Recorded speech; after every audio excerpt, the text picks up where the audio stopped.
አንድ ቢሾፍ ተክለ ማርያም ይችን ጽፏል። ይችን ምን ትላለህ? እሱን ነው አልፈልግም። እኔ መጽሐፍ ቅዱስን ነው የማውቀው። እኔ አቤ አንተ በከፍተኛ ተስማማለህ በዚህ? ምን በሚለው አቤ የሐዋርያ ቤተክርስቲያን አንዴ ቆይ የሐዋርያ ቤተክርስቲያን ባሳተመችው መጽሐፍ አንነጋገር በሚለው ቆይ አንዴ ካሱ ቆይ አንዴ አቤ የሐዋርያ ቤተክርስቲያን ያሳተመችው መጽሐፍ መነጋገር የለብንም በሚለው በካሱ ሐሳብ ተስማማለህ? እኔ የምቀበለው በመጽሐፍ ቅዱስ ነው እንደው የምቀበለው። እኔ የኔን ሐሳብ ልንገራችሁ። አማን የኔን ካሱ አንዴ ስመኝ የኔ ሐሳብ ልንገራችሁ። እኔ የሐዋርያ እንትን የታተመ መጽሐፉን ስለ መጽሐፉ አይደለም አሁን ለመናገር የገባሁት። አንተ መጀመሪያ አንተ ስበኝና ከዛ ታወራለህ። መጀመሪያ ሲጠይቀው ስለነበረ ስለ ኢየሱስና ስለ አብና ስለ ወልድ እየጠየቅ ስለነበርክ ስለዛ ማብራሪያ ሰጣለሁ ብዬ ነው እንጂ ስለ መጽሐፉ መቀበሉ አለመቀበሉ አይደለም። ቤተክርስቲያን ያሳተመችው መጽሐፍ እኔ ሙሉ በሙሉ እቀበላለሁ። ምክንያቱም ከመጽሐፍ ቅዱስ ንገረኝ። አልቀበልም። አትቀበልም? አማን ምንድን ምን ባይነክ ከዘፍጥረት እስከ ራእይ ወይ ተነጋገሩ።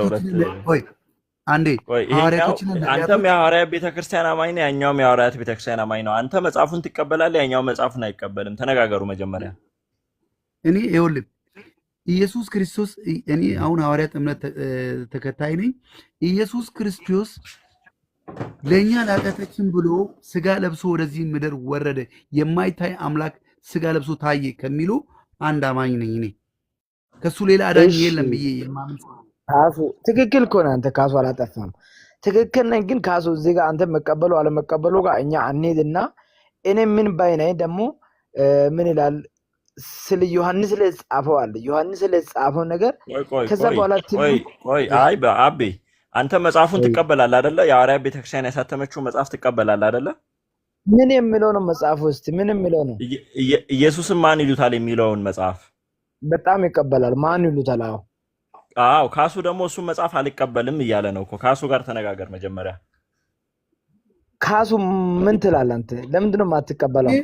መጽሐፍ ቅዱስን ከዚህ በፊት አላነበብኩም። ዛሬ እሱ እያነበበ እያለ ላይቭ ላይ ገባው። እኔ ስገባ እሱ ኢየሱስ አብ ተወልዷል የሚለውን አሳየኝ። ከቢሾፍ ተክለ ማርያም የጻፈውን አቤ አንተ ትቀበላለህ? አብ ተወልዷል የሚለውን እኔ እኮ እሱን የተወለደውን አብ ነው የምለው። አዎ እኮ አንተ ካንተ ከመከራከር እኔ እቀበላለሁ። ካሱ አንዴ ስማኝ ቆይ። ካሱ አሁን ይኸውልህ ወደ መጽሐፍ ቅዱስ መምጣት ትችላላችሁ። አቤ አብ ተወልዷል ብሎ ያምናል፣ አንተ ደግሞ ቅድም አልቀበልም ብላል። ስለዚህ እስቲ ሁለታችሁ መጽሐፍ ቅዱስ ሴቱ ጋር ነው? አቤ አንተ አብ ተወልዷል የሚለውን አሳይ፣ ካሱ ደግሞ አልተወለደም የሚለውን እስቲ ተነጋገሩ እሱ ላይ። ይኸውልህ እኔ የምነጋገረው እንዴት ነው ታውቃለህ? ከአንተ ከመከራከር ብዬ ነው። ያ የተወለደው አብ እንደሆነ አውቃለሁ፣ ግን ከአንተ ጋር ከመከራከር ብዬ ነው። እውነቴን ነው የምልህ።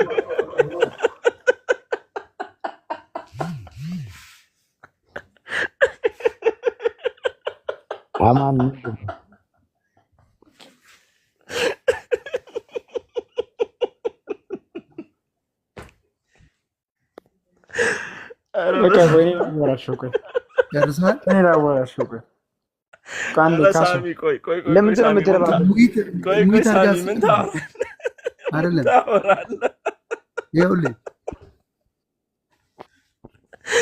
ኧረ በስመ አብ ኦንሊ ጂሰስ ተዝረከረከ። ኦንሊ ጂሰስ ተዝረከረከ። በእውነት አይደለም እንደዚህ አይነት ነገር ስትሆን እኔ ግን የሐዋርያት እምነት ተከታይ ብሆን በዚህ ሰዓት ቶሎ ብዬ ነው ባይዘይ ቶሎ እዛው ተንበርክኬ ንስሐ ገባለሁ።